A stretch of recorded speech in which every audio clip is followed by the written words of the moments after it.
We're going to go through 5 movements, 30 seconds apiece, 2 times through. So no rest on this. Okay, first one we're going to start with, it's going to be spinal waves. So I want you to round, come down as low as you can, bend your knees, pull your shoulders back, and back to standing.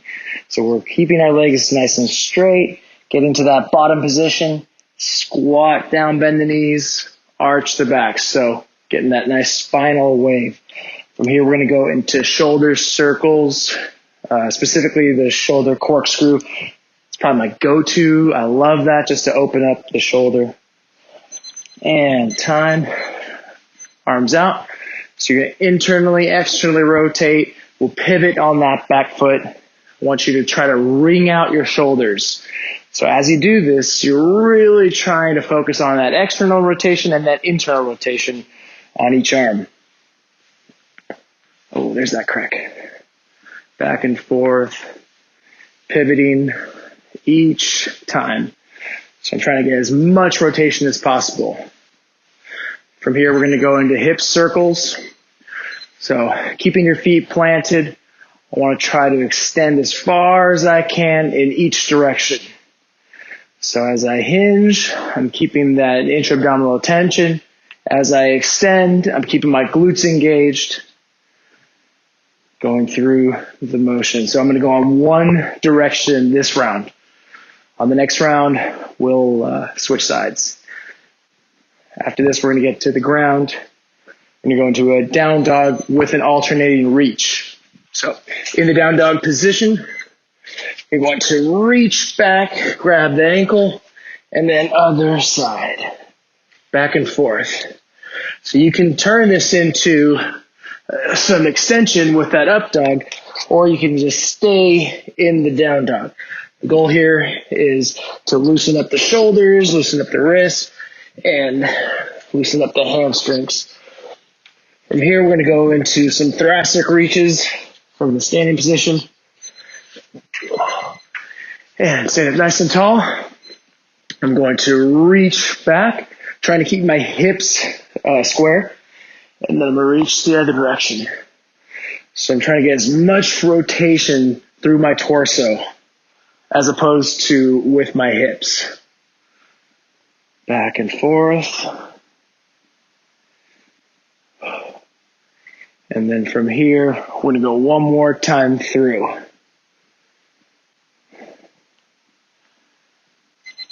Back to the spinal waves. So I'm going to fold, bend my knees, pull my shoulders back, then back to standing. Back and forth. Oh, and this feels really good, just getting through the entire flexion, extension of my spine. From here, we're going to go back into those shoulder corkscrews. And again, it's a great one just because it loosens up the shoulders, loosens up the upper back, the neck. Got my nice timer. This is like the best timer. All right, back and forth. And so I'm reaching each side of the room, trying to extend my hands away from each other as much as I can. From here, we're going to go back into the hip circles.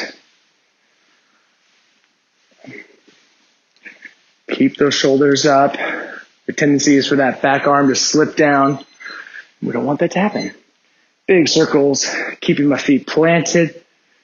So, other direction. Make sure you're going in the opposite direction of what you did the first time. Try to keep that length through your spine. So regardless of what orientation you're in, you're always thinking length. So as I drive my hips back, thinking length forward. And on the ground, down dog. This time we'll add in the up dog. We'll come back and forth. This is a very useful combination because again, we're getting that extension, that flexion, we're getting some rotation. Just be mindful of this up dog position. Squeeze your glutes and pull your shoulders. Pull your neck up. And then we'll go into the thoracic reach. Reach back as far as you can. So the last one. So I'm really trying to rotate as I keep my hips forward. So I would highly recommend doing this one every day, definitely before any workout, because we have a lot of rounding through the mid and upper back. We want to fight that.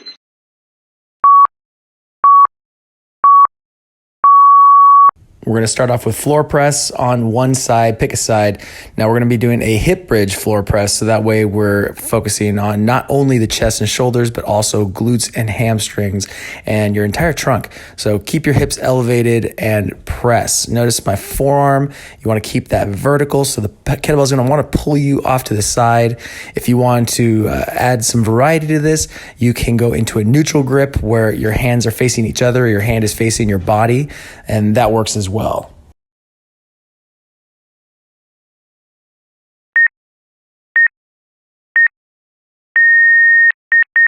Use this rest. If you don't need it, then go heavier.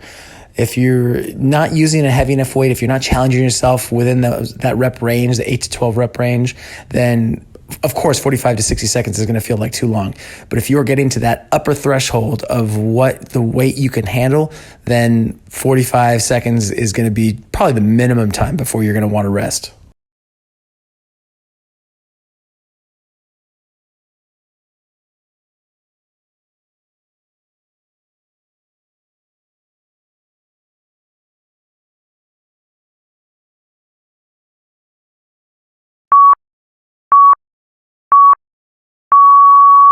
All right, floor press on the other side. If you're only using one bell, and if you're using double bells, then you're just going to go ahead and do 2 bells at the same time. Remember, drive your shoulders together, so pinch your scaps as you press to make sure that you don't protract too far, that you don't go too far and overextend yourself. So really squeeze your chest, squeeze your upper back as you do this.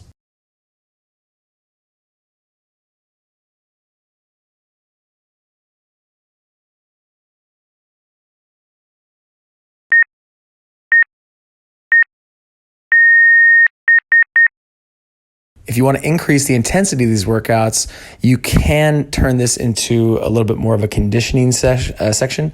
So performing 30 seconds or even just 20 seconds of something high, ballistic. So kettlebell swings, light kettlebell swings, or jump rope, or some kind of ballistic body weight movement. Those are fine to incorporate, again, if your goal is to increase your conditioning on this. And so if you don't have access to heavy weights, that's a great way to go through this program.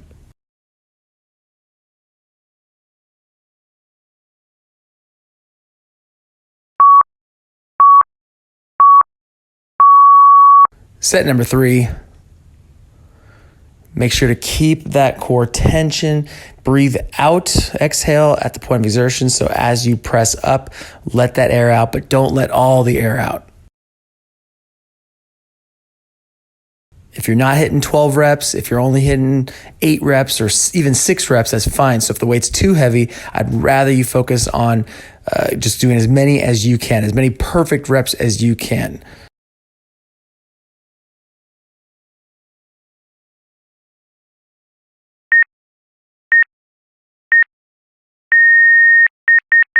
Back to that rest.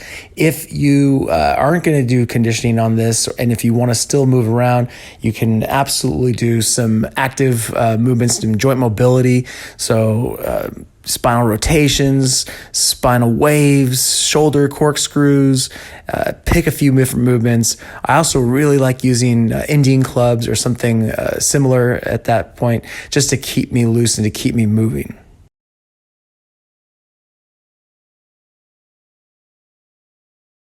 If you want to really up the intensity, then incorporate a set of push-ups after the floor press.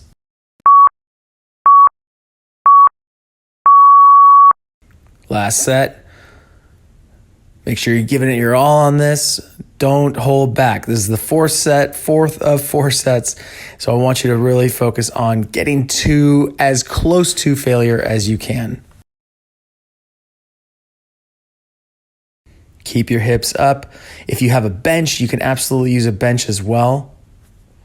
And if you don't have access to kettlebells, or at least a heavy enough kettlebell, you can perform push-ups, weighted push-ups, dumbbell presses, or even suspension trainer push-ups.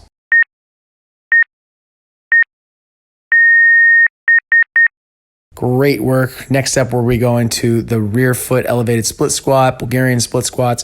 So you're going to want a bench or something to elevate your back foot. You can also use a chair. You can use anything that's elevated. If you don't have anything and you just don't feel comfortable doing this, you can either alternate this with a skater squat or a split squat, so just staying in that lunge position. If it's too hard to even stay balanced, then a staggered squat where you're not quite far as back as you would be for a lunge, but your feet aren't in that bilateral stance like you would be for a squat, you could also perform that.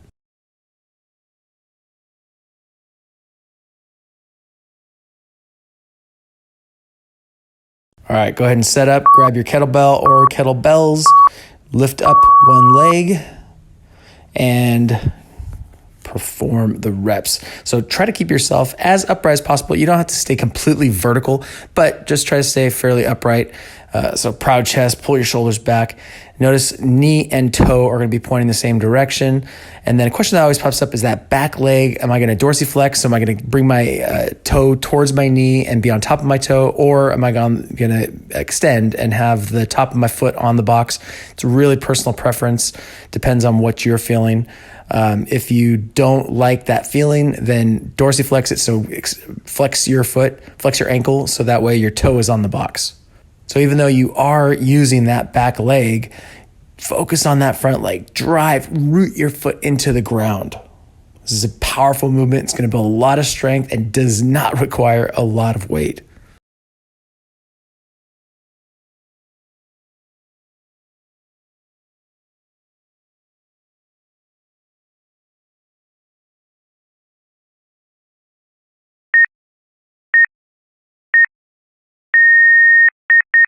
So if you want to increase the intensity on this, you can obviously go heavier. You can slow down the tempo. So take a 2 to 3 or even 4 second negative. So on that eccentric phase, as you lower your body, you can slow it down. You can be ballistic as you come up if you're not using any weights, and then a nice slow negative on the way down. So there's lots of different ways you can do this. If you're really balanced, you can use a suspension trainer for that back foot. And then another way to load the weight heavier without using heavier weights is you can go into a rack position or even an overhead position if you have that shoulder mobility.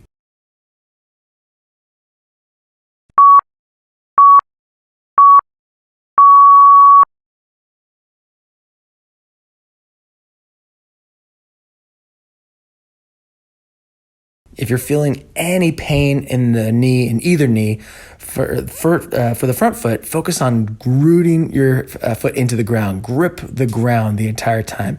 Make sure your big toe is planted. Make sure you have an even footprint as you do this. A lot of times I'll see people with a shin that starts to kind of sway, and you'll start to see the knee be outside of the toe. So you want to make sure that you stay with your knee tracking over your toe. With your back foot, squeeze your back glute, squeeze your back leg, create a lot of tension throughout your leg, and that'll help support the knee.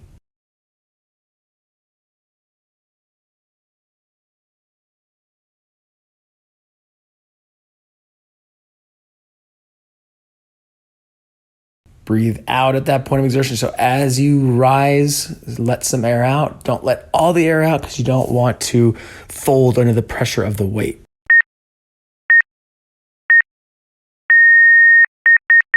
These are probably my least favorite exercise, but they build a lot of strength, a lot of balance, a lot of control. And again, they don't require super heavy weights. Perfect if you're in a home gym or home setting, or you can't get a rack at the gym and you're not going to do a lot of barbell squatting. This is a great exercise to focus on progressing with. So as you go through this program and you finish this program, I would still recommend practicing this exercise every few programs or every few sessions, just to make sure you keep that strength up.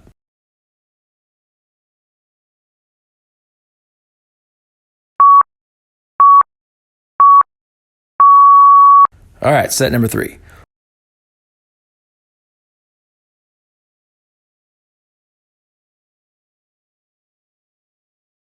If you're finding a hard time balancing with this exercise, then just start with your foot on the ground, do that split squat position. Also, just use one bell if you don't feel like you have the strength for this.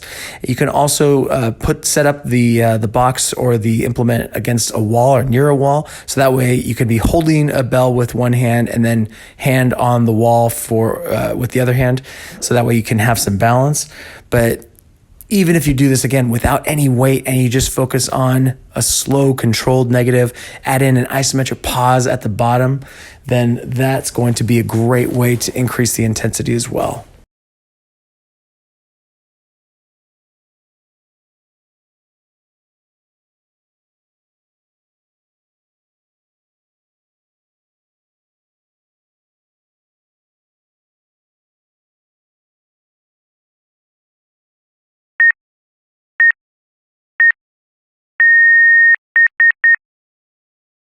So when you see 5 to 8 or 8 to 12 or any of these rep ranges, I want you to pick a weight that's going to get you to the beginning stages of that rep range. So that's going to help. You're going to get to 5 reps, and it's going to be fairly challenging. So that way, the next workout you can aim for 6 to 7 reps, or the third workout 7 to 8 reps, and then all straight sets with 8 reps. So you might even hit 8 reps the first couple sets, but then you have to taper it down. That's totally fine. The goal is to get 4 sets of 8 with this weight. So again, if your weight is too light, then intensify it so that way 8 reps is challenging.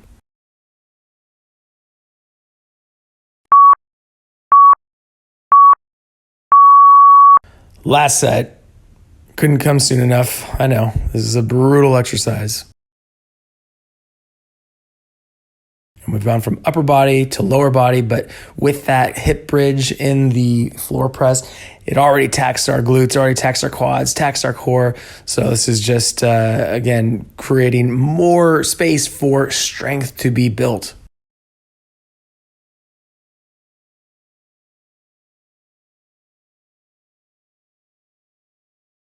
Try to be as quick with those switches. So as you set up, just go right into that next side.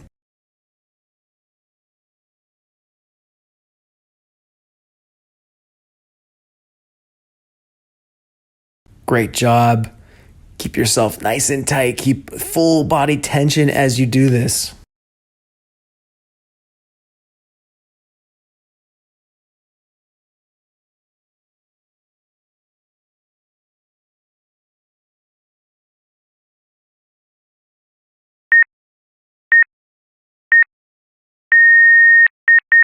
All right, rest up. Next up is going to be the half kneeling bottoms up press. So the reason I picked this exercise is because it's going to create a lot of stability. It's going to create a lot of grip strength, but it's also not going to require a heavy bell. So if you don't have access to really heavy kettlebells or dumbbells or anything like that, then this is a great alternative.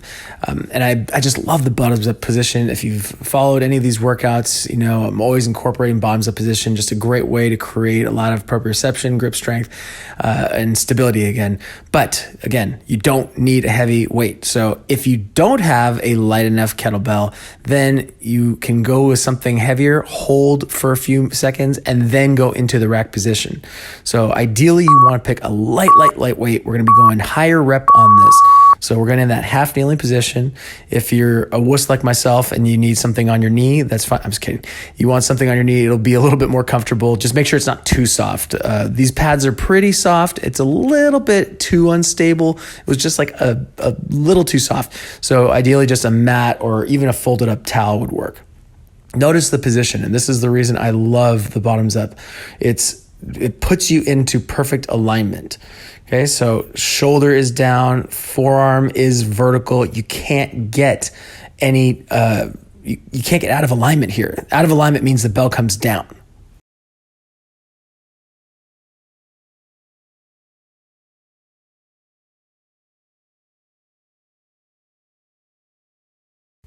So make sure you do this in a place that you can drop the bell quickly. So if you have to abort mission, if you have to get out from under it, I want you to be quick about it and be able to bring it down. Or you can use your other hand and just focus on partial ranges of motion.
We're going back into that half kneeling bottoms up press.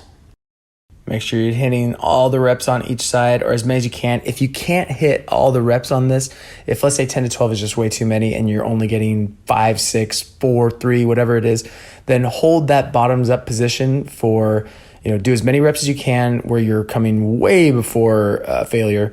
Hold for anywhere for 5 to 20 seconds and then put the bell into the normal rack position and then press the rest of the way.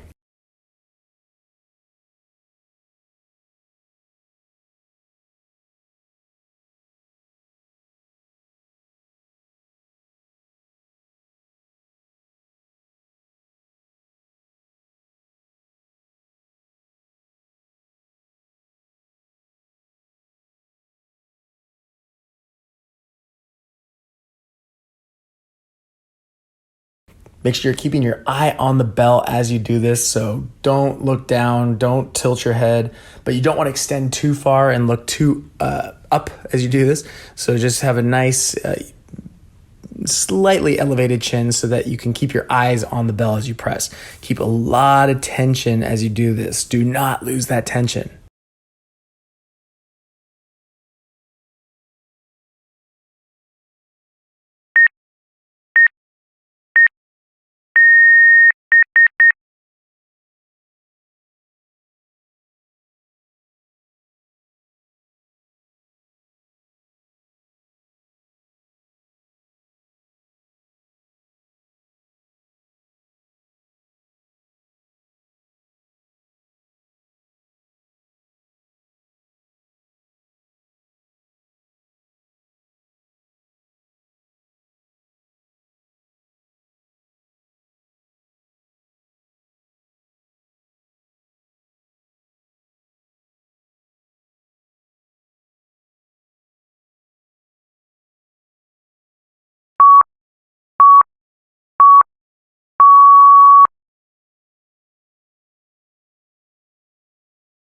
Another good thing about the bottoms up position, why I like to use it in a class setting or with clients is, again, it puts you in that perfect pressing alignment. Shoulder is down, lat is engaged, scap is depressed. So I'm not lifting my shoulder, shrugging the way that you see a lot of people trying to kind of muscle up pressing.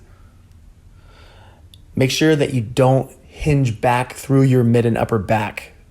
So if you don't have that shoulder mobility, then just practice partials or just practice the range of motion and get into that overhead position holding it.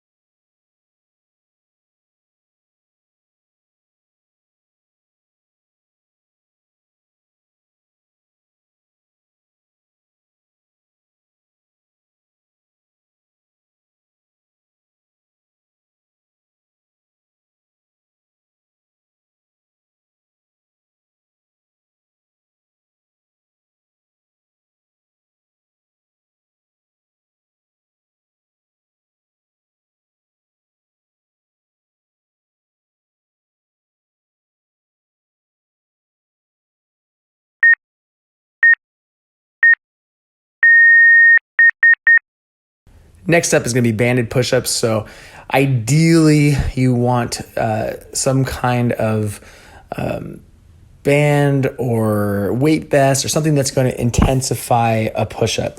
You can use a suspension trainer. You can elevate your hands on handles or something like that, so that way you increase the range of motion. Something that's going to increase that tension. If you have access to more equipment, this would be a good time if you want to incorporate dumbbell pressing, if you want to incorporate a different degree. So if you want to do like incline dumbbell presses, bench press, something like that, it's totally fine as well. So we're hitting higher reps here though. So that means that whatever implement you choose, make sure that you can get all the reps in. So we're going 10 to 20 reps. Ideally, I want you to get to those 20 rep range. Now, if you can't do 20 push-ups, then do as many push-ups as you can and then hold for the remainder. That's what happens when you try to say duration and remainder at the same time. Notice how I'm not letting my hips sink. Do not let your hips sink. Don't let your upper body sink. I want you to try to stay into a nice straight line from head to toe. Technically from head to heel. In regards to depth, make sure you're going down as low as you feel good. So what I would like to do, what I used to do with my clients was if someone couldn't do a full push-up, I would rather they do as many push-ups, even in partial range with knees off the ground. And then once they go to almost technical failure, then we'll go knees to the ground and do again as many as they can, as low as they can. And then holding that push-up position, even if you're just a few inches down. So let's say you can only do 5 reps of push-ups with your knees off the ground. During this program, I want you to challenge yourself to try to get as many push-ups as you can to build your push-up strength. If you have been following any of these workouts, you know I love me a good push-up. So just focus on that push-up position. So let's say again, you can only do 5 or 10 reps or not even that many. Do as many as you can and then hold that top position. Okay. And if you want an extra challenge, then bend your elbow and just hold as low as you feel comfortable for the time allotted. Press that ground away each and every rep. Try to keep that perfect alignment, matching your breath, or keeping that tension so that you don't sink under the weights, sink under your own weight. You'll see that a lot where hips will start to sink, or you'll see a lot of upper back where you see the kind of the scap wings. So make sure you're pushing your shoulders away so that you keep that tension through your lats and your upper back.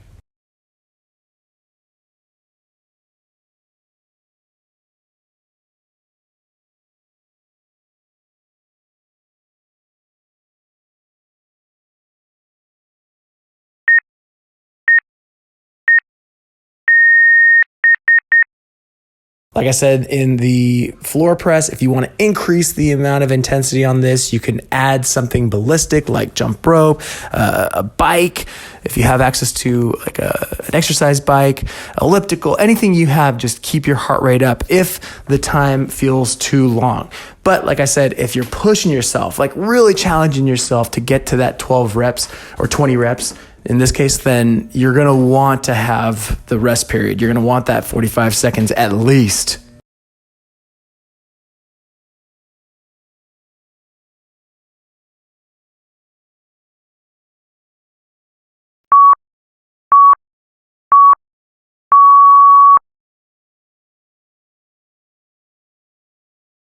You can also add an intensifier on this. So at the end of the reps, you get all your reps in, take the band off, and then do even more push-ups or even elevate your body so that way you can keep going with this. Push-ups are one of those exercises that, I mean, any exercise you can overdo. You can obviously even fruits and vegetables. You can eat too much of something, but it's unlikely. With push-ups, it's hard to overdo it unless you're straining yourself. So if you're not doing push-ups every day and today's the day you're going to do your push-ups, then this is a great time to really challenge yourself.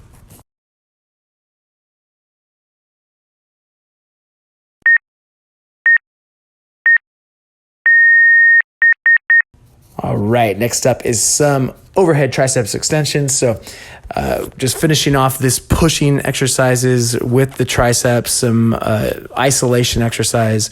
I like the overhead tricep position because it elongates the tricep or keeps it or you're working on the long head as opposed to everything that we've been doing, which will still hit triceps, but all in the shortened state, all the short head. So this is going to be a way where you can get a little bit more of a stretch.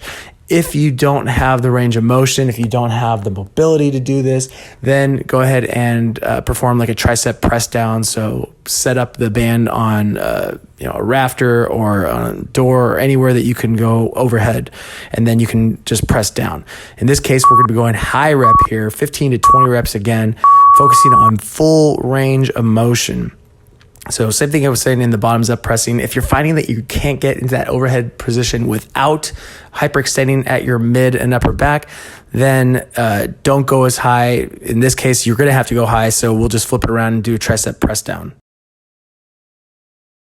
Same as with all of these, breathe out at the point of exertion, which is at this point as you're pressing the weight up or as you're pressing the band up.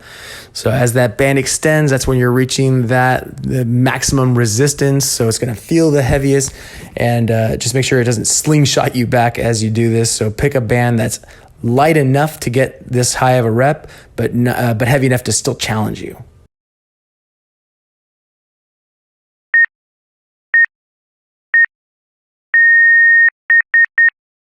Again, if you want to add some intensity, you can throw in some swings in this. I want to get away from that intensity junkie mindset where you're just constantly trying to be moving and doing stuff. You can have your conditioning at a separate time, but if you're really short on time and your goal is not to put on as much strength or not to put on as much weight, like hypertrophy, first off, you're not going to put on a ton of muscle if you're just doing a set of tricep extensions, so don't worry about that. But now, like I said, this is a good time where if you want to incorporate some jumping rope, mountain climbers, something like that, as long as you don't exhaust yourself to where you can't perform the full number of reps for each set.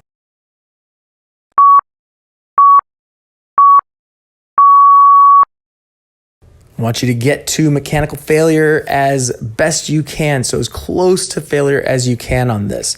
15, 20 reps is a lot of reps and it is going to accumulate a lot of fatigue, but this is going to help with that time under tension to help build the strength and build that musculature.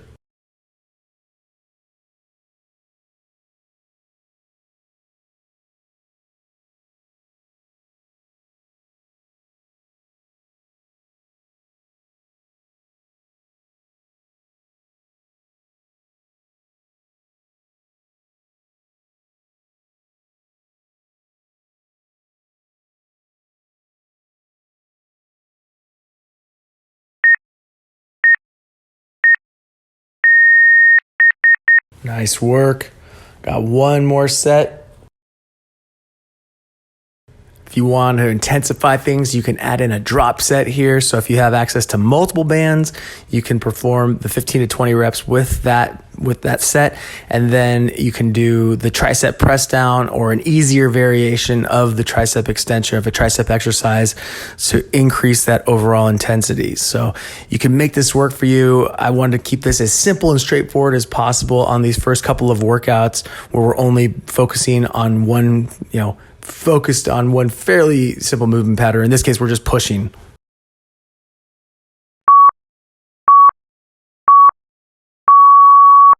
Squeeze your arm as you get to that top position. Focus on quality reps. I can't stress that enough in any one of your programs, or if you're doing any of these programs, regardless of if it's a flow, a combination, you're always focusing on quality repetitions, making sure that you are getting as much stimulation on that musculature as possible. If you're just going through the motions, if you're just rocking back and forth, if you're just using momentum, you're not going to get the most benefit from this. Like I said, there's a very simple couple of workouts. This is a simple push workout, but if you perform every one of these exercises with the perfect technique, with the reps that are challenging you, you are going to see a difference in your body. Fantastic work.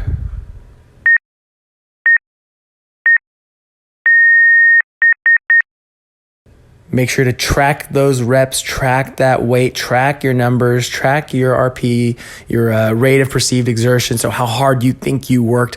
If you went through this workout and you're like, that was only 30 minutes and I could still do a lot more, then you didn't push yourself hard enough. If you pushed yourself with challenging weight, if you added those intensifiers in between, then 30 minutes is plenty. I mean, personally, my workouts are never really more than an hour, but 30 to 45 with warm up and cool down is about all I need. So hope you enjoyed. I will see you next week on this workout.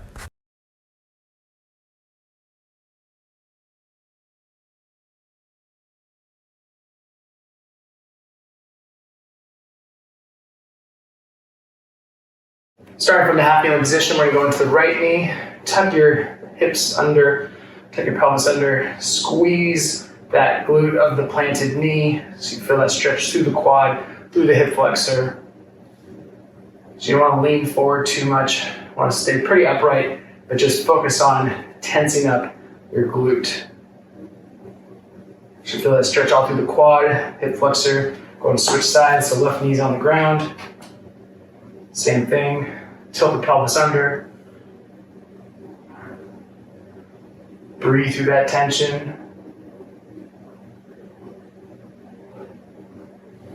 And let's go ahead and get into the quadruped position.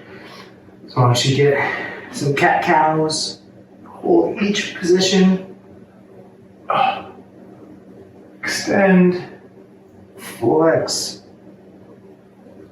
Extend. Look up as high as you can. Round as much as you can. And with your left hand on the back of your head, open up and close. So getting some thoracic rotation. Open up, hold that position for just a second.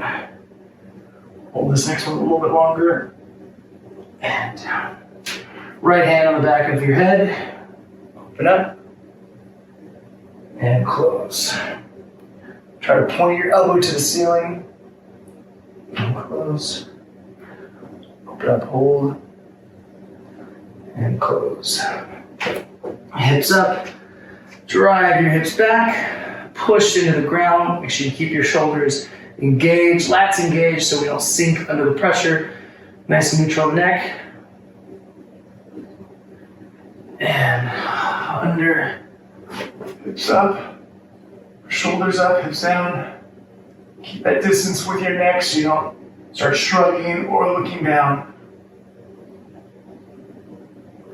And from the kneeling position, drive your right hand down, pull your head across.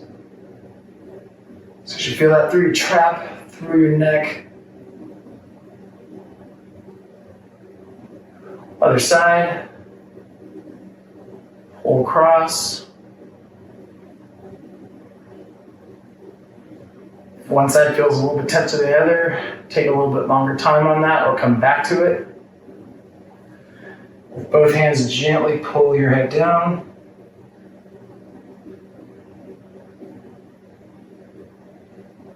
And from a tall position, retract, just hold.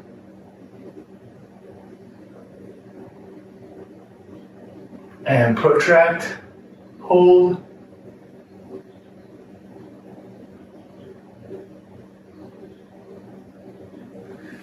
And hands to the ground, fingers facing back. Pull your upper body, keep the heel of your palm on the ground. If you find it coming up, then just walk your shoulders forward a little bit more. And backs of the hands on the ground.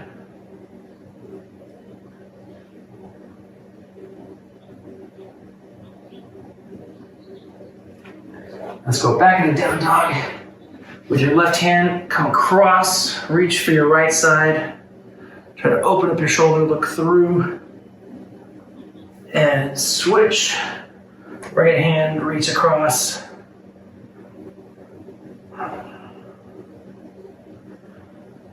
And back. On the knees. Drive your hips back. Let's get into child pose. So I want you to reach your fingers forward as much as you can, so you should be getting a nice stretch through the lats. Again, breathe through that tension. Walk your hands to the left. So your right hand should be in line with your left hand. Get a deeper stretch through the right side, all the way down through into your hip. And walk your hands to the right. Breathe through that tension.